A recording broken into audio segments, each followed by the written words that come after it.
자료 공유하고 시작하도록 하겠습니다. 자료 잘 보이시나요? 네, 시작하도록 하겠습니다. 제목부터 좀 말씀을 좀 드리고 싶은 게 리얼 마이크로바이옴. 우리가 마이크로바이옴 이렇게 말은 많이 과거부터 많이 써왔습니다. 근데 그게 과연 마이크로바이옴이었을까? 근데 이거는 이러한 궁금증은 그때 당시는 그게 마이크로바이옴이었습니다. 근데 이제 과학이 발전하고 시간이 거듭날수록 불가능이라고 생각했던, 그래서 현실에 안주할 수밖에 없었던 마이크로바이옴이 한 단계 더 진보되었다. 그래서 진정한 마이크로바이옴이 되었다라는 우리가 이제 논리를 만들었습니다. 일단 그 마이크로바이옴 하면 어쨌든 미생물과 이 생태계 조합이지 않습니까? 미생물이 만든 생태계를 보통 이제 마이크로바이옴이라고 하는데, 이 미생물이 처음에 발견된 것은 굉장히 우연이었죠. 그러니까 미생물을 봐야 되겠다 하면서 이제 밝혀진 게 아니라, 이 왼쪽에 보시는 안토니 판 레벤후크라는 이 분께서 어, 후추를 처음에, 후추가 막 매우니까 이 후추에 대해서 좀 알고 싶은 거예요. 이 왜 매울까? 뭐가 어떤 특성이 있길래 이렇게 매운맛이 나는가? 가시가 혹시 달려있나? 내가 이걸 꼭 보고 싶다. 그렇게 해서 개발해낸 게 이 왼쪽 사진에서 왼쪽 부분에 있는 최초의 어떻게 보면 현미경이라고 볼 수 있는 이 장비를 개발하셨고, 이 장비를 개발해서 여러 가지를 관찰했죠. 뭐 이렇게 뭐 후추도 관찰하고 뭐 다른 것도 관찰하고 또 이제 빗물도 관찰하고, 빗물이 투명하지 않습니까? 눈으로 보기에는. 근데 이런 현미경, 최초의 현미경 같은 것들로 관찰하니 투명했던 그 빗방울 안에 굉장히 뭔가 많이 있더라. 그 중에 뭔가 꼬물꼬물 움직이는 것들도 있더라라는 거죠. 그렇게 미생물이 처음에 발견이 되었고, 이걸 좀 더 면밀히 관찰하고 싶다. 이래서 이제 현미경도 계속 발달을 해왔던 거죠. 자, 그래서 우리가 미생물 하면 일반적으로 자글미, 한자로 자글미를 씁니다. 그래서 일반적으로는 너무 작아서 눈에 보이지 않는 생물이라고 우리가 이제 미생물을 불렀습니다. 눈에 보이지 않는 생물을 미생물이라고 불렀는데, 근데 이제 미생물을 분류하다 보니 예외가 나오는 거죠. 지금 왼쪽에 보시는 것처럼 버섯 이런 것도 다 미생물이거든요. 미생물의 일종인데 눈에 우리가 보이지 않습니다.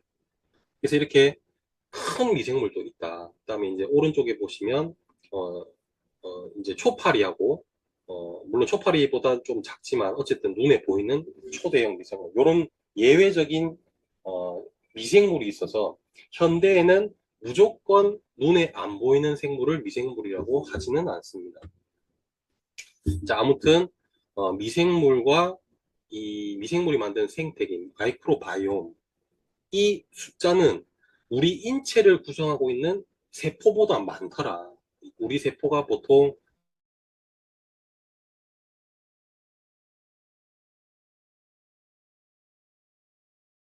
많기 때문에 하나하나 셀 수가 없어서 이제 추정을 하는 건데, 일반적으로 한 세포를 30쪽에라고 봤을 때 그에 비례해서 마이크로바이옴 수는 38쪽에, 굉장히 뭐 8쪽에밖에 차이가 안 난다 이렇게 보시면 안 되고 8조면 엄청난 차이인 거죠. 그래서 세포 수보다 많은 게 우리 인체의 미생물 숫자다, 이렇게 좀 아시면 좋겠고, 이 미생물이 우리 인체에 그러면 어디에 좀 많이 분포가 되어 있는지도 좀 알 필요가 있습니다.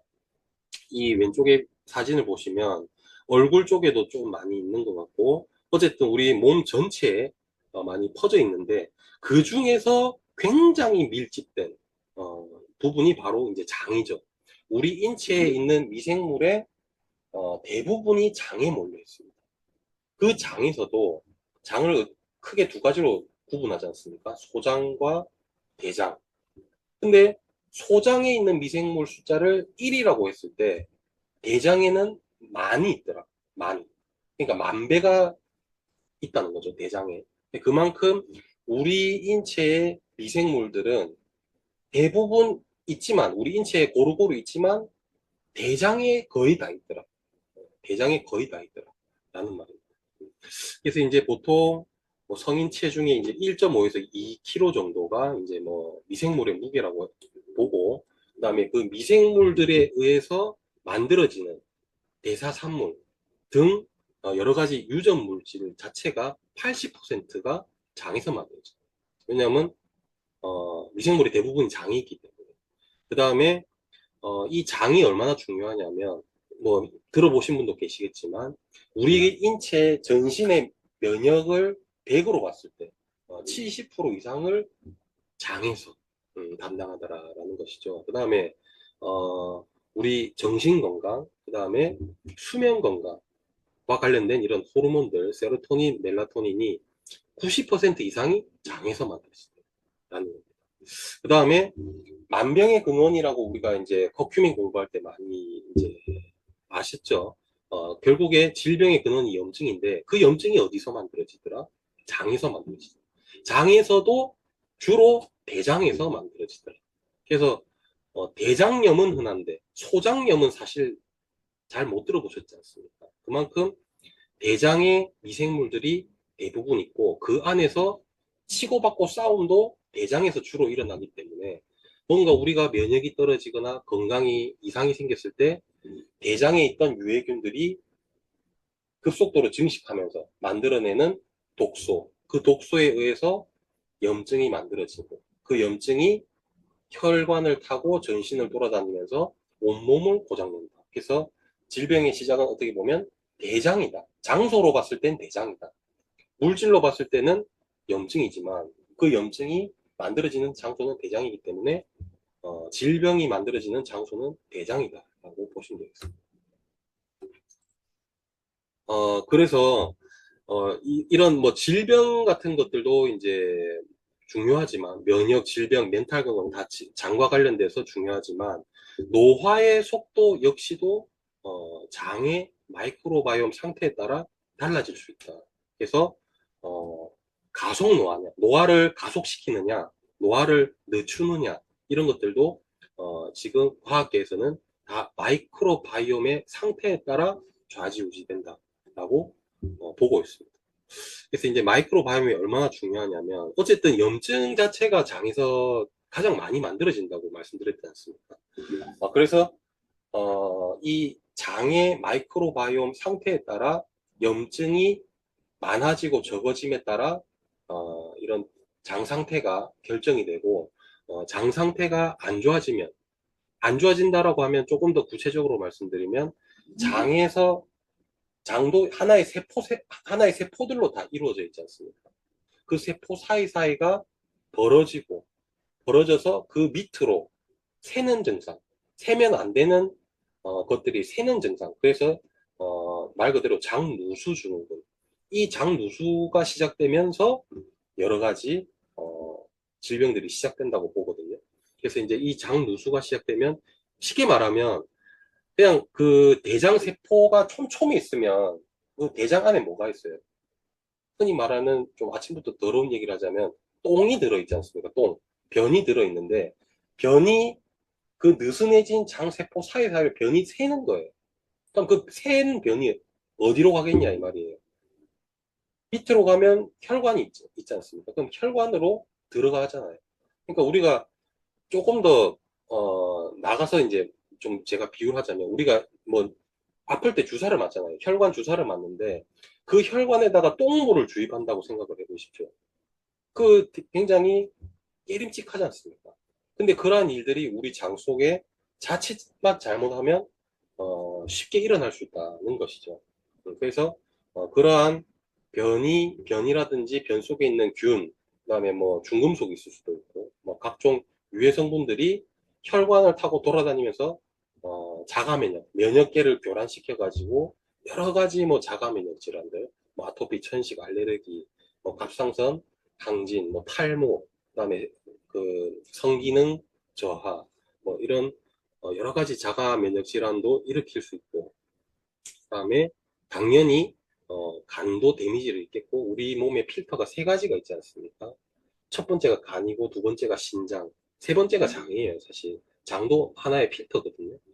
그래서 이제 당연히 간이랑 신장도 망가지게 되고, 그 다음에 피가 어디 뭐 간에만 갑니까? 뇌까지 다 올라가죠. 뇌도 당연히 이상 질환을 시킬 수 있고, 혈관을 타고 돌아다니다 보니 당연히 혈관 건강도 안 좋아지니 심혈관 질환도 발생할 수 있고, 이런 염증이 많아지다 보니 대사도 저하가 되고, 여러 가지 당뇨라든지 비만, 어, 각종 장질환 이런 것들까지 아무튼 전신 질환으로 발생할 수 있다라는 겁니다. 자, 우리가 이제 알츠하이머 치매, 뭐 파킨슨, 자폐증의 이제 공통점을 한번 살펴보면 특이하게 장이 안 좋더라. 그 중에서도 어떻게 장이 안 좋은데를 구체적으로 살펴보니 공통적으로 희한하게 단세지방산의 농도가 매우 낮더라. 라는 공통점이 있었습니다. 그래서 이제 궁금하지 않습니까? 아니 그냥 우연의 일치가 아닌가. 그냥 뭐 단세지방산이 우연적으로 조금 부족한 게 아니었나. 그게 아니었죠. 그래서 여러 가지 실험을 통해서 밝혀진 바가 있는데 단세지방산의 농도를 높이니까 이러한 증상들이 없어지더라라는 거죠. 뭐 치매든 자폐증이든 그다음에 파킨슨병이든. 자, 여기 보면 또 이제 굉장히 공신력 있는 연구 결과를 좀 소개시켜 드릴까 합니다. 2020년에 이런 진행된 치매 관련된 연구인데 치매 쥐 역시 마찬가지로 단세지방산의 농도가 굉장히 건강한 쥐에 비해서 감소된 상태였고 이 단세지방산의 농도가 감소된 걸 다시 높여주니 치매와 관련된 증상들이 완화가 되더라라는 겁니다. 이런 것들이 많이 밝혀져 있다는 사실이고, 그 다음에 이제 치매를 일으키는 단백질 크게 두 가지가 있지 않습니까? 베타 아밀로이드라든지 타우 단백질, 요 두 가지가 과도하게 뇌에 축적이 되다 보면 이제 뇌세포라든지 뇌신경세포가 손상이 된다. 그래서 결국에는 치매가 발생된다. 이렇게 보고 있는데 단세지방산의 농도를 높여주니 이 치매와 관련된 단백질 두 가지가 어, 축적되지 않더라. 그러니까 치매가 예방이 된다는 소리겠죠. 그 다음에 개선될 여지를 열어준다는 것이기 되겠습니다. 그 다음에 이제 파킨슨병과 관련된 연구를 한번 살펴보면 마찬가지로 이 파킨슨병 환자의 대변을 분석해 보니 단세지방산 농도가 건강한 사람 비해 굉장히 낮았고 마찬가지로 단세지방산을 공급을 해주니 이런 파킨슨병에 관련된 이런 증상들이 완화가 되더라. 자폐증도 마찬가지입니다. 공통적으로 이 자폐 스펙트럼 장애를 앓고 있는 아동한테 분석을 해보니까 이런 부티르산, 낙산이라고도 부르죠. 같은 말입니다. 부티릭 액시드, 부티르산, 낙산 다 같은 말인데 이 낙산균이 굉장히 감소되어 있더라라는 거죠. 자, 그래서 이 또 한 가지 연구를 살펴보면 네이처에 우리가 이제 과학계에서 3대 학술지라고 부르죠. 사이언스, 네이처, 셀. 여기에 이제 논문이 게재됐다면 그냥 어, 굉장히 신뢰가 높은 연구 결과라고 보시면 되는 겁니다. 그 중에 이제 자폐증과 관련된 이 연구가 네이처에 기재된 연구인데 이 동일한 어, 어미쥐한테 일부러 장내를 불균형을 시키는 거예요. 장을 마이크로바이옴을 불균형하게 밸런스가 깨지게 유도를 한 다음에 임신을 시켰더니 그 자손이 자폐증에 걸릴 확률이 높아지더라. 자, 그래서 똑같은 그 장내를 불균형시켰던 쥐를 갖다가 회복을 시키니 단sve지방산을 줘가지고 회복을 시키니 그 뒤로는 아무리 임신을 유도해가지고 새끼 쥐가 태어나도 그 뒤로는 자폐증 쥐가 안 태어나더라라는 거죠. 그래서 굉장히 어, 중요한 이런 사실을 또 밝혀낸 결과를 인정받아서 이제 네이처에 게재된 연구가 있습니다. 그 다음에 우리 장에 미생물이 여러 가지가 있지 않습니까? 이 미생물들한테 먹이, 미생물들도 어쨌든 뭘 먹고 살아야 될 거 아니겠습니까? 우리가 사람이 밥을 먹고 살듯이 미생물도 밥을 먹어야 되는데 그 밥을 안 주는 거예요. 밥을 안 주게 되면 어떤 일이 발생하느냐. 그 주변에 있던, 장 점막을 갉아먹습니다. 미생물의 주요 먹이가 뭡니까? 우리 유익균들의 주요 먹이가 바로 식이섬유. 근데 식이섬유를 덜 먹었더니 장점막을 갉아먹더라. 우리 보통 이제 미생물들이 장점막에 이렇게 부착이 되어 있지 않습니까? 그러니까 그 주변에 있는 장점막을 갉아먹는 증상들이 나타납니다. 자, 장점막이 미생물들이 갉아먹게 되면 어떤 증상이 나타나겠습니까? 당연히 장점막이 얇아지다가 나중에는 구멍이 뚫리겠죠. 그런 것들이 장누수를 유발한다 보시면 되겠습니다. 장점막은 굉장히 중요하죠. 왜냐하면 단순히 그냥 장 표면이 아니라 우리 장이 아까 처음에 제가 말씀드렸던 면역의 70%를 담당한다 말씀드렸지 않습니까? 그런 면역 세포들이 다 장점막 세포예요. 장점막에서 이런 면역 물질들을 막 만들어내는데 그런 장점막이 얇아지면 당연히 면역이 떨어지고 그다음에 우리가 이제 유익균들도 어쨌든 장점막에 사는데 유익균의 서식지가 파괴되고 그런 일들이 발생하는 거죠. 그 밖에도 여러 가지 이제 뭐 세로토닌을 만들어내는 세포, 뭐 그다음에 뭐 여러 가지 우리 인체에 도움이 되는 어, 좋은 호르몬들도 어떻게 보면 다 장점막에 밀집이 되어 있기 때문에 우리 건강을 유지하는 데 도움되는 호르몬들이 전반적으로 덜 만들어지는 환경이 생길 수 있다라는 겁니다. 자, 그래서 어쨌든 마이크로바이옴이 중요하지 않다라고 하는 사람은 아무도 없습니다. 단 한 명도 없고, 그거는 뭐 중요하지 않다라고 생각하는 사람은 뭐 아무것도 모르는 사람이라고 봐도 무방합니다. 그래서 보통 저같이 연구하는 사람뿐만 아니라 대부분의 건강에 관심 있는 사람들은 마이크로바이옴이 매우 중요하다라는 것을 모두가 알고 있고, 그다음에 이제 당연히 우리 인큐텐뿐만 아니라 다른 대부분의 업체들도 마이크로바이옴이 중요한 걸 다 압니다. 그래서 각자 나름대로 마이크로바이옴을 이제 연구를 하고 투자를 하는 거죠. 대표적으로 뭐 A사를 이제 우리 업계에서 이제 대표적으로 이제 꼽을 수가 있는데 향후 우리 헬스케어 시장 가장 큰 게임 체인저로 인식을 하고 마이크로바이옴을 그래서 마이크로바이옴에 대해서 굉장히 장기간 천문학적인 비용을 투자를 하게 됩니다. 그래서 내부적으로도 굉장히 많은 연구 인력을 하고 그다음에 이제 이런 마이크로바이옴을 분석하는 이런 기관도 인수를 하고 그다음에 뭐 여러 가지 해외 뭐 캐나다라든지 싱가포르 이런 해외 연구 기관들과도 굉장히 협약을 뭐 체결한다든지 아니면 이제 유명 대학과 산학 협력을 맺는다든지 이렇게 굉장히 그 마이크로바이옴에 대한 투자를 아끼지 않고 탄탄한 인프라를 구축한 업체도 있습니다.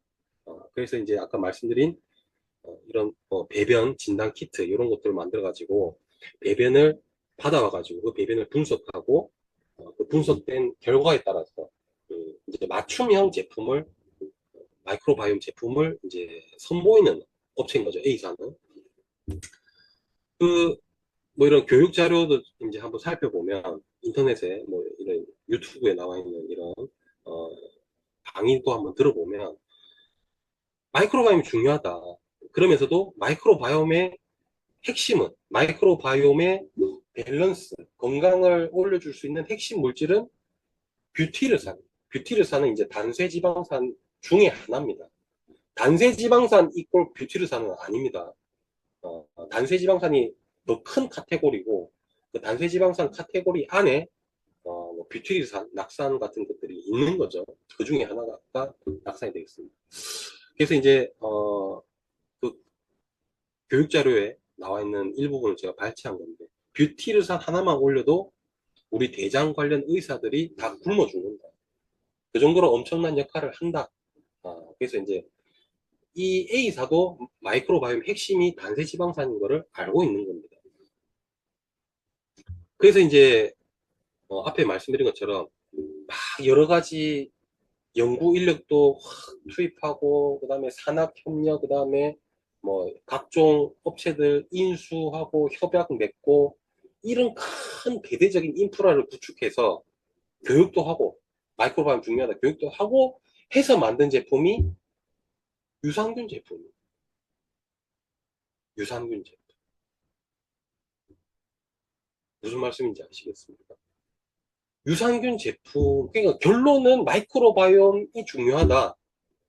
그의 핵심은 단세 지방산이다. 라고 해놓고 만든 게 유산균 제품입니다. 왜? 단세 지방산은 만들 수가 없다라는 내부적인 판단 때문이죠. 사실 저도 단세 지방산을 만들 수 있는지는 몰랐습니다. 과거에는. 못 만든다. 그러면 못 만드니 단세 지방산을 만들 수 있는 균을 넣어주자. 그게 이제 그 대부분의 논리, 저를 포함해서 과거에. 근데 어쨌든 대대적인 인프라를 구축하고 투자하고 교육했는 결과가 유산균 제품이라는 거예요. 단세지방산은 못 만든. 나름 차별성을 둔다고 맞춤형 분석을 해가지고 6가지 제품을 만들어가지고, 그래 너는 1번, 너는 2, 3번, 너는 4, 5, 6번을 먹는 게 좋겠다. 뭐 이런 거죠. 거기에 제품을 한번 살펴보면 유산균 한 50억 CFU를 한 5만 2천 원 정도에 판매하고 있더라고요. 결론적으로 사실 사람을 갖다가 이렇게 80억 명을 갖다가 6그룹으로 나누기도 사실 힘들고, 왜냐하면 저만 해도 일주일이 7일이잖아요. 7일의 컨디션이 다 다릅니다. 사실 컨디션이 좋은 날도 있고 힘이 없는 날도 있고, 어느 날 제가 좋아하는 음식을 먹었는데 탈이 날 수도 있고, 내 컨디션에 따라. 그렇기 때문에 사실 이거를 갖다가 6개로 구분해서 뭔가 그 사람의 맞춤형이다라고 말하기는 사실 좀 한계가 있고 어렵지 않나라는 생각이 듭니다. 자, A사뿐만 아니라 이제 뭐 10대 기업이라고 불리는 기업들을 살펴봐도 마이크로바이옴이 중요하지 않다라고 하는 업체 단 한 군데도 없습니다. 제가 이 10대 기업만 봤지 나름대로 중소기업까지, 아주 소기업까지 다 살펴봤어요. 100여 군데 기업 중에 마이크로바이옴 중요 안 하다고 하시는 기업 한 군데도 없습니다. 다 중요하다. 근데 단세지방산을 만든 제품은 없더라. 다 유산균 아니면 뭐 유산균의 먹이 프리바이오틱스 제품이라는 겁니다. 자, 그래서 이제 단세지방산에 대해서 좀 말씀드릴까 하는데, 단세지방산이라면 뭐 이름에서 조금 유추를 할 수 있죠. 짧을 단, 사슬 쇠자를 해가지고 짧은 사슬의 지방산이다. 그래서 이제 보통 이제 유산균 같은 이런 유익균들이, 우리 인체에 유익한 균들이 식이섬유를 먹고 만들어내는 똥이에요. 똥. 미생물이 만들어낸 똥, 식이섬유를 먹고 만들어낸 똥. 이 단세지방산은 수용성이고, 그렇기 때문에 특별히 뭔가 뭐 수용학 기술 이런 건 필요가 없습니다. 그 다음에 우리가 가장 짧다고 말하는 탄수화물, 포도당보다 훨씬 작은 굉장히 초미세입자다. 그래서 이제 크기로 따지면 1나노미터보다 작습니다. 0.5에서 0.6나노미터 정도. 굉장히 작죠. 그 눈에 보이지 않는 작은 미생물이 만들어낸 병이니까 미생물보다 훨씬 작지 않습니다. 그래서 보통 지방산이 크게 3가지를 구분할 수 있거든요.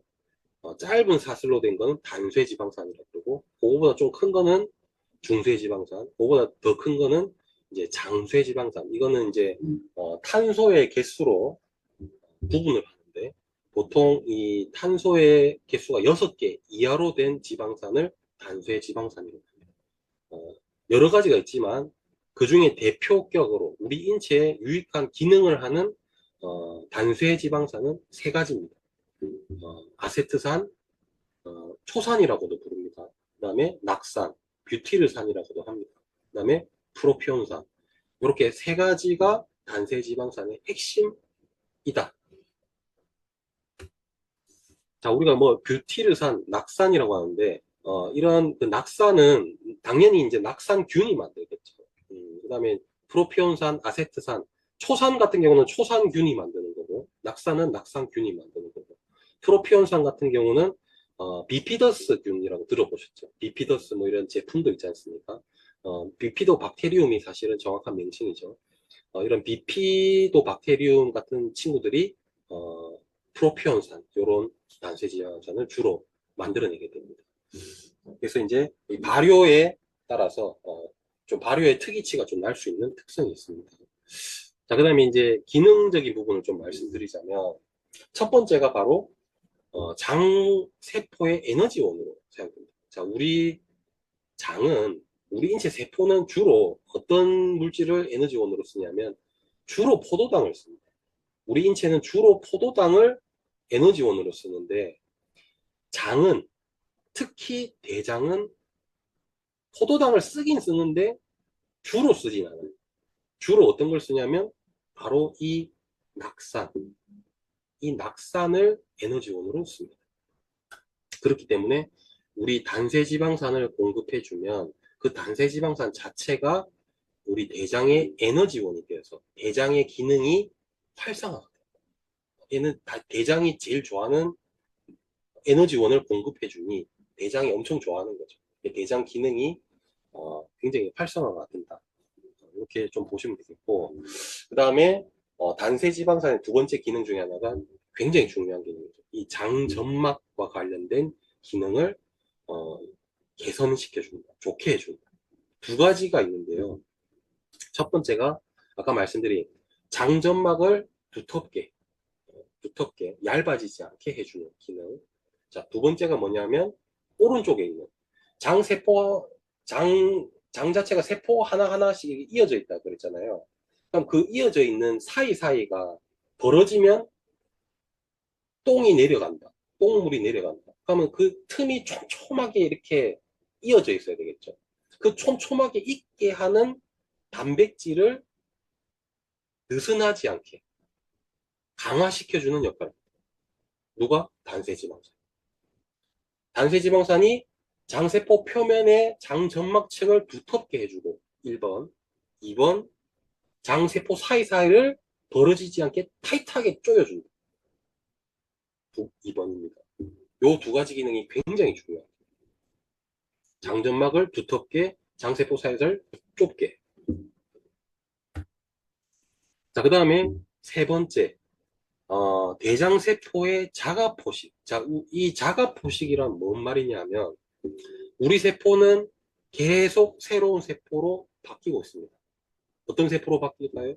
늙은 세포, 손상된 세포, 감염된 세포, 이런 것들을 우리 면역 세포들이 죽이거나 아니면 우리 몸에 있는 청소하는 세포들이 노화된 세포들을 먹어치우는 거, 새로운 세포로 갈아 끼우는 그런 작용이 항시 일어나고 있습니다.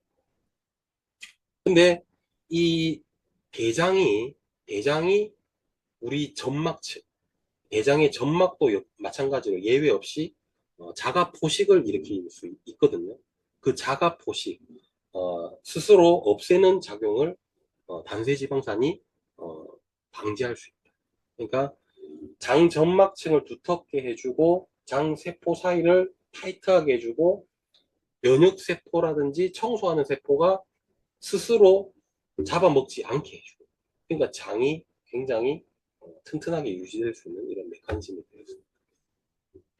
자, 그리고 아까 말씀드린 것처럼 우리 장 중에서도 대장은 특히 이 낙산을 에너지원으로 쓴다고 했는데 이 대장은 좀 환경이 좀 특이한 환경을 가지고 있습니다. 우리 인체는 어쨌든 이 내부로 봤을 때 산소가 어느 정도 유입이 될 수밖에 없죠. 제가 이렇게 입으로 마시면 당연히 이쪽으로 산소가 들어가지 않습니까? 그러면 이 산소가 위도 거쳐서 소장까지도 일부 내려갈 수 있거든요. 근데 대장까지는 잘 안 갑니다. 그래서 이제 보통 대장은 굉장히 혐기 공간이라고 하거든요. 산소가 거의 없는 환경이에요. 그렇기 때문에 이 대장의 세포는 일반 그 소장까지의 세포와 조금 다른 기계를 씁니다. 무슨 기계? 에너지를 만드는 기계. 산소를 산소가 있어야 에너지원을 만드는 기계가 있고, 산소가 있으면 안 되는 기계가 있어요. 근데 대장은 산소가, 산소가 없게끔 만들어주는 기계를 씁니다. 그러니까 산소를 소비를 해가지고, 대장 환경 자체가 산소가 많지 않게끔 해주는 역할을 하거든요. 자, 그러면 어쨌든 왜 그러면 대장은 산소가 있으면 안 될까요? 산소가 많으면 많을수록 안 좋은데, 왜냐하면 그 대장에는 물론 우리 그 유익균도 있지만 당연히 유해균도 굉장히 많겠죠. 대장에 주로 유해균들이 굉장히 많은데, 그 유해균들은 산소가 없는 것보다 있는 게 더 좋습니다. 유해균들은. 그러니까 산소가 있으면 유해균들이 더 잘 자라요. 유익균도 산소가 있으면 자라긴 자라는데, 어, 경쟁을 한다고 해봤을 때 우리는 사실은 저희 편은 유익균이잖아요. 우리 편은 유익균이니까 우리 유익균이 좀 유리한 환경을 만들어줘야 돼요. 그러니까 유익균은 산소가 있든 없든 자라는데 유해균은 산소가 있어야 잘 자라요. 그러니까 산소가 있는 환경을 우리가 만들어버리면 어떻게 보면 대등하게 싸울 수 있는 환경인데, 우리가 산소를 잘 없게 해버리면 유익균이 유리한 환경이 되는 거예요. 유해균한테 불리한 환경이 돼요. 그럼 그걸 어떻게 하면 되냐? 딱산을 먹으면, 우리가 단세지방산을 먹으면 돼요. 단세지방산을 먹으면 그 단세지방산이 대장을 활성화시켜줘요. 대장 세포를 활성화시킵니다. 그럼 그 대장 세포가 막 활성화되면서 산소를 쓰는 거예요. 그러면 대장 안으로 갈 산소가 없어지는 거죠. 이 개념이 굉장히 중요합니다. 우리 대장은 산소가 없는 환경이긴 하지만 산소가 아예 없진 않아요. 그러니까 우리 혈액에는 산소가 있잖아요. 우리가 들이마시는 산소가 이 폐를 통해서 혈액으로 가잖아요. 그러면 이 혈액에 있는 산소가 온몸을 돌면서 산소를 공급하고 노폐물은 받아서 다시 나오고, 이런 산소를 전달하고 노폐물을 가져오는 이런 역할을 하는 게 피인데, 그 피가 대장에는 안 갑니까? 대장에도 가죠, 피가. 그 말은 대장에도 산소가 간다는 말입니다. 근데 대장에서 산소가 많으면 대장 안쪽으로 산소가 새어나갈 수밖에 없죠. 그럼 새어나간 그 산소에 의해서 유해균이 증식을 잘하겠다. 근데 우리가 단세지방산을 먹게 되면 그 산소를 쓰면서 뭔가 대장이 활성화가 되기 때문에 대장 안으로 산소가 나갈 산소가 없는 거예요. 세고 자시고 할 산소가 없게 하는 거예요. 단세지방산이 대장을 막 돌리다 보니까, 에너지로 막 활성화시키다 보니까. 그래서 결론적으로 산소가 대장 안쪽으로 갈 산소를 없게 해주는 게 바로 단세지방산입니다. 자, 그 다음에 비만과 혈당 조절과 관련된 거죠. 이 낙사는 어, 대장 쪽에 가면, 뭐 물론 소장과 대장에도 다 L세포라는 세포가 있습니다. 그 세포가 만드는 주요 물질 중에 하나가 바로 GLP-1입니다. GLP-1이랑 PYY라는 이 펩타이드를 만드는데, 이 두 가지가 모두 L세포라는 세포에서, 장에 있는 L세포에서 만들어지고, 하는 역할이 포만감, 주요 기능이 바로 포만감을 느끼게 하는 거죠. 그 다음에 이 GLP-1 호르몬 자체는 췌장으로 가서 인슐린 분비를 촉진시킵니다. 자, 그 다음에 인슐린 분비를 촉진시키기만 하면 어떻게 될까요? 췌장이 무리를 할 수 있게 되겠죠. 계속, 야, 췌장아, 인슐린 만들어, 인슐린 만들어, 인슐린 만들어, 이것만 하면 췌장이 지쳐버릴 수가 있어요. 그게 뭡니까? 바로 위고비. 위고비는 일주일에 한 번씩 맞잖아요, 주사를. 자, 그럼 위고비는 왜 먹는 게 없을까요? 이 GLP-1 유사 펩타이드 단백질이기 때문에 먹으면 위에서 다 분해가 돼요. 그래서 주사로 맞을 수밖에 없거든요. 근데 어쨌든 이 GLP-1이 일주일 내거리 췌장을 압박하다 보면 췌장이 무리가 됩니다. 췌장염이 생기고 그게 심하면 췌장암이 될 수도 있고 그래서 그런 리스크가 있습니다. 근데 단세지방산은 GLP-1을 분비시키게 한 다음에 그 GLP-1에 의해서 췌장한테 인슐린을 분비해라. 이것도 하는데 우리 SOD, 카탈라제, 글루타치온 이 세 가지가 뭐예요? 우리 몸에 있는 대표적인 항산화 효소. 요것도 활성화시켜. 이걸 활성화시키다 보니 췌장을 보호도 해주네. 췌장한테 인슐린을 만들어라고도 하는데 췌장을 보호하는 애도 같이 활성화시켜. 그러니까 췌장이 안전하게 인슐린을 분비하고 무리하지 않게 해주는 게 바로 단세지방산. 그러다 보니 혈당 관리가 원활하게 되는 겁니다. 자, 그리고 GLP-1의 가장 유명한 기능 중에 하나가 바로 포만감이죠. 그래서 이제 이 GLP-1하고 PYY는 이 두 가지는 둘 다 포만감을 유발하는 호르몬이에요. 근데 장소도 똑같이 L세포에서 분비돼.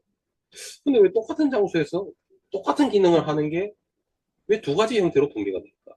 이런 궁금증이 생길 수 있지 않습니까? GLP-1은 초동 조치. 빠르게 포만감을 느끼게 해주는 게 GLP-1이고 반대로 빠르게 좀 사그라져. 근데 그 뒤를 이어서 조금 빠르게 좋지는 안 되지만 오랫동안 포만감을 유지해 주는 게 바로 이 PYY입니다. 그래서 이 단세지방산은 GLP-1이라는 빠르게 포만감을 느낄 수 있는 호르몬도 분비시켜주고 장기적으로 포만감을 오랫동안 유지시켜 줄 수 있는 PYY도 같이 분비시켜 줍니다. 그래서 빠른 포만감과 지속적인 포만감을 우리가 느낄 수 있게 한다. 자, 그 다음에 다낭성 난소 증후군 이런 게 우리 여성분들에 한정된 이런 질병 중에 하나지 않습니까? 다낭성 난소 증후군뿐만 아니라 뭐 자궁내막증이라든지 뭐 난소라든지 자궁, 그다음에 뭐 갑상선 이런 게 여성 호르몬과 관련된 이런 질환들의 공통점 중에 하나가 또 단세지방산이 부족하다. 단세지방산이 부족하면 여성 호르몬의 밸런스가 깨지더라. 에스트로겐이 우세하게 오랫동안 유지되다 보면 신생물들이 생기다라는 겁니다. 자궁에, 난소에, 갑상선. 그래서 단세지방산을 보충해주게 되면 이러한 호르몬 밸런스가 맞춰질 환경을 갖추게 됩니다. 그 다음에 알러지. 자, 단세지방산 자체가 면역을 강화시키는 역할을 합니다. 면역을 정상화시키는 역할을 합니다. 면역을 정상화시키고 염증 유발 물질을 억제합니다. 만들어내는 거를. 염증 유발 물질을 억제하고 면역을 강화시키다 보니 이 알러지라든지 알레르기 뭐 이런 그다음에 뭐 아토피 이런 것들이 어떻게 보면 면역이 조금 정상적이지 않은 거지 않습니까? 뭐 좀 예민한 상태이거나 아니면 좀 교란된 상태이거나 그런 것들이기 때문에 이 단세지방산에 의해 면역이 정상화되고 그다음에 염증 같은 것들이 많이 만들어지지 않게 되면 이런 알레르기 그다음에 아토피 이런 것들이 개선이 됩니다. 그래서 이러한 것들도 좀 참고를 해주시면 좋고 이 단세지방산과 관련된 제품들을 한번 좀 살펴보면 국내 뭐 해외 이렇게 먼저 국내적으로 좀 살펴보면 주로 단세지방산 하면 사실은 어떻게 보면 대표격으로 볼 수 있는 게 낙산입니다. 낙산. 그러다 보니까 주로 낙산만 좀 이렇게 똑 떼어가지고 활용하거나 아니면 낙산균만 똑 떼어가지고 좀 주로 활용하는 게 대부분이고 아직 뭐 이런 건강기능식품 이런 것들은 없고 주로 뭐 캔디류 뭐 이런 일반 식품들이 주로 존재하고 해외에는 예외 없이 주로 이제 낙산을 사용하는데 국내하고는 조금 다른 게 해외는 사실은 그 합성을 주로 씁니다. 합성 낙산은 낙산이죠. 낙산하고 분자 구조가 비슷하기 때문에 낙산인데 생체 이용률이 굉장히 떨어집니다. 굉장히 떨어지는 그런 단점이 좀 있더라라는 겁니다. 대신에 이제 가격은 좀 싸죠. 그래서 이제 소비자들한테 좀 싸게 공급할 수 있는 사람들은 이제 보통 이제 해외 제품이 더 좋다라고 이제 믿는 분들이 간혹 있는데 뭐 절대 그렇지 않습니다. 음, 조금 냉정하고 현실적이고 뭐 천년 그뭐 그냥 합성을 하면 되지 뭐 약간 이런 마인드거든요. 그쪽은 그래서 이런 원가적인 부분 이런 것들을 조금 우선시하는 경향이 좀 있습니다. 자, 그래서 어쨌든 우리 인큐텐의 단세 지방산에 대해서 조금 설명을 드리겠습니다. 자, 우리 인큐텐만의 단세 지방산은 낙산만 있는 게 아닙니다. 단세 지방산 아까 앞에서 말씀드렸듯이 낙산만 낙산 이꼴 단세 지방산이 아니라 단세 지방산 중에 좀 유명한 애가 낙산인 거죠. 프로피온산, 아세트산 이런 애들도 다 단세 지방산이고 어, 이미 검증된 연구에 따르면 낙산만 있는 것보다 프로피온산, 초산 이런 것들을 낙산과 함께 이용했을 때 훨씬 시너지 효과가 크고 그다음에 기능도 다양합니다. 왜냐하면 낙산이 하는 기능이 있고 낙산이 못하는 기능이 있거든요. 마찬가지로 프로피온산이 하는 기능이 있고 프로피온산이 못하는 기능이 있어요. 그리고 서로 같이 있을 때 1 플러스 1이 2가 되는 게 아니고 3, 4, 5, 6, 7 이렇게 시너지가 나는 그런 기능이 있습니다. 그렇기 때문에 같이 먹었을 때 훨씬 좋다. 그래서 이제 우리 인기텐 단세지방산의 제품의 특징 중에 크게 세 가지. 첫 번째가 일단 이중기능성 건강기능식품이다. 그래서 면역과 항산화에 대해서 건강기능식품으로 출시될 예정이고 그 다음에 단세지방 이 핵심 성분이죠. 핵심 성분 인큐텐 단세지방산 Q 복합물 이게 이제 우리가 만들어낸 개발한 단세지방산의 원료 명칭입니다. 그 이 원료가 이제 구성이 천년 유래 미생물 발효인 거죠. 유래 단세지방산 SCFA가 이제 단세지방산을 영어로 숏체인 패티 엑시드가 단세지방산이니까 그걸 줄여서 SCFA라고 표기를 합니다. 천연 단세지방산 3종이 다 구성이 되어 있다. 낙산, 프로피온산, 초산 이렇게 세 가지가 다 들어있고 그 다음에 낙산균도 낙산만 들어있는 게 아니라 낙산균도 함유가 되어 있습니다. 우리 제품에 그 다음에 이 낙산균이 좋아하는 먹이 물론 이제 유익균이 좋아하는 먹이일 수도 있는데 주로 이 낙산균이 이거를 먹고 단세지방산을 만든다라고 보시면 됩니다. 그게 바로 이눌린 그다음에 저항성 전분 그 일반 전분하고는 달라요. 저항성 전분을 이 단세지방산 생성균이 좋아합니다. 그 다음에 FOS라고 하는 프락톨리고당 우리가 프리바이오틱스라고도 하죠. 하여튼 요 세 가지가 되어 있다. 우리 인큐텐 단세지방산 제품에 이렇게 크게 세 가지 요소가 다 갖춰져 있다. 그래서 낙산만 넣은 게 아니라 단세지방산 3종, 그 단세지방산을 만드는 균, 그 균이 좋아하는 먹이까지 이렇게 세트로 제품이 구성되어 있다. 그 다음에 이 우리가 이제 오늘 이 시간을 통해서 대충 들어봤듯이 대장이 굉장히 중요하다. 뭐 그 정도는 아시겠죠.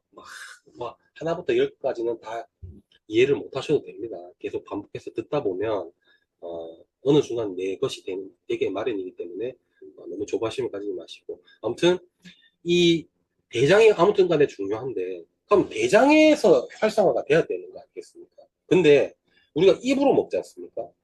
입으로 먹으면 이 단세지방산은 굉장히 미분이고 미분 아까 말씀드렸듯이 1나노보다 작은 사이즈입니다. 사이즈가 굉장히 작은 미분이다 보니까 이 점막에 그냥 흡수가 돼요. 이거는 흡수가 너무 잘 돼. 사이즈가 작고 수용성이다 보니까 흡수가 너무 잘 돼. 이게 문제예요. 왜 문제냐? 이 대장에 보내야 되는데 대장까지 가는 길에 다 흡수돼 버려요. 입도 점막으로 되어 있죠. 식도 점막으로 되어 있죠. 위 점막 되어 있죠. 십이지장 점막 되어 있죠. 소장 점막 되어 있죠. 그 수수료 다 띄고 나면 대장에 줄 그것도 없어요. 앞에 수수료를 다 띄고 나면. 그럼 어떻게 해야 되는가? 대장에서 앞에는 이게 안 녹게끔, 대장에서 녹게끔 이 특수 코팅을 해줘야 돼요. 장용 코팅을 해줘야 돼요. 그래서 대장에서 녹을 수 있게. 위산에 안 녹고, 소장에 있는 효소에 안 녹고, 대장에 갔을 때, 그 pH, 대장이, 이게 우리가 부위별로 pH가 다르거든요. 대장에 있는 pH가 되었을 때 활성화되게끔, 녹게끔, 이렇게 코팅을 해놨습니다. 대장 전용 코팅을, 어, 해놨다. 그래서 우리가 먹으면 이게 내려가서 대장에서 쫙 활성화된다. 라고 보시면 되겠습니다. 그러면 대장이 오롯이 이용해가지고 대장도 활성화시키고 잠정막도 두껍게 하고 장세포 사이도 좁게 하고 GLP-1 호르몬이 나와서 인슐린도 분비시키고 SOD, 카탈라제, 글루타치온도 활성화시켜서 우리 몸의 항산화도 활성화시키고 그다음에 포만감도 유지시켜서 다이어트 하는 데도 도움이 되고 알러지 유발 성분 낮추고 뇌 알츠하이머에 축적된 타우 단백질, 베타 아밀로이드도 축적되지 않게끔 해주고 여러 가지 기능들을 할 수 있게 된다라는 것입니다. 자, 그래서 이제 인큐텐 우리 단세지방산 나중에 제품이 나오게 되면 어떻게 먹으면 되는지 말씀드리겠습니다. 기본적으로 어, 이 정제 형태로 되어 있습니다. 알약 형태로 되어 있는데 하루 세 알, 기본 하루 세 알이고 뭐 아침, 점심, 저녁 이렇게 골고루 나눠서 드셔도 되고 난 바빠서 그 헷갈리게 하루 세 번 못 먹는다. 아침에 세 알 드셔도 되고 뭐 저녁에 세 알 드셔도 상관은 없습니다. 그 다음에 식전 식후도 크게 상관은 없어요. 크게 상관은 없는데 충분한 물과 함께 섭취를 해주셔야 되고 추천 섭취 방법은 어, 이게 식전 식후 상관은 없는데 식전이 조금 제가 추천드린 이유가 빨리 대장으로 내려갑니다. 왜냐하면 우리가 음식물을 먹게 되면 이 음식물이 소화돼야 소장으로 내려보내요. 그럼 이 단세지방산 얘는 프리패스가 가능한 친구인데 그 앞에 그 음식물 때문에 이게 프리패스가 안 되는 거예요. 그러다 보니 공복에 먹게 되면 이 프리패스 해가지고 빨리 내려갈 수 있는 장점이 있습니다. 이제 뭐 단백질이라든지 뭐 지방 이런 것들이 막 많이 있으면 뭐 탄수화물 있으면 막 서너 시간 있어야 소화가 돼가고 그래야 내려가지 않습니다. 근데 이제 공복에 드시게 되면 훨씬 빠르게 한 시간도 안 돼가지고 내려갈 수 있다. 그 다음에 이제 보관 단세지방산의 특성 때문에 이제 보관이나 이런 주의할 점에 대해서 좀 말씀드리면 어, 흡습에 굉장히 주의하셔야 됩니다. 왜냐하면 이 1나노도 안 되는 굉장히 초미세 입자라는 말은 자 동일한 1000ml짜리 예를 들어서 1100ml인데 저희 한 알이 뭐 100나노짜리가 1000ml 있는 거랑 0.5나노가 1000ml 있는 거랑 크기는 똑같죠. 크기는 똑같은데 표면적은 엄청나게 차이가 나는 거예요. 자, 우리가 알약 하나면 그 표면적이 겉에가 하나인데 이걸 갖다가 막 몇백만 개로 쪼갰다고 생각하면 표면적이 굉장히 그 공기가 닿는 면적이 많잖아요. 분자가 작으면 작을수록.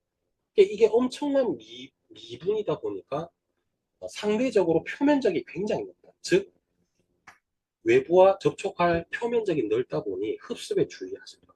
그래서 특히 이런 여름철이라든지 습도가 높은 계절에는 우리가 뭐 휴대용 약통에 그냥 대충 막 들고 다니면 오랜 시간 들고 다니면 별로 바람직하지 않다라는 걸 미리 좀 말씀드리고 그다음에 이제 장용 코팅 대장에서 활성화될 수 있게 코팅을 해놨다 했지 않습니까? 그렇기 때문에 뭐 이렇게 막 씹어서 가루로 내서 이렇게 먹는 거는 좀 지양을 하는 게 좀 좋습니다.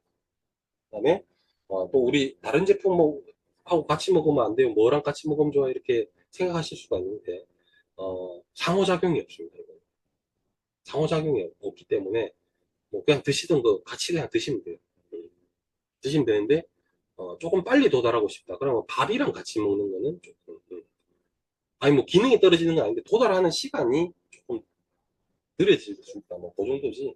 뭐랑 같이 먹으면 뭐가 흡수를 방해하고 뭔가 효과가 떨어지고 그런 거 없습니다. 그래서 편하게 드시면 좋고 오히려 식이섬유하고 같이 먹으면 훨씬 효과가 더 좋게 되겠습니다. 그래서 그 정도로 이제 좀 참고를 해주시면 좋고 이 정도로 일단 우리 앞으로 나올 인큐텐만의 단세지방산에 대해서 오늘 말씀을 좀 드렸는데 아무튼 미리미리 좀 공부를 해놓으시면 좋을 것 같아서 이런 시간 좀 가졌고 또 녹화된 것으로 알고 있는데 이걸 뭐 이렇게 좀 잘 활용하셔서 반복적으로 듣다 보면 학습이 될 것으로 예상합니다. 아무튼 지금 날씨가 지금 뭐 오전 중인데 굉장히 더운데 아무튼 무더위 건강 조심하시고 또 오늘도 좋은 하루 되셨으면 좋겠습니다. 7월 한 달도 마무리 잘 하셨고 즐겁고 행복한 8월 되십시오. 감사합니다. 장세!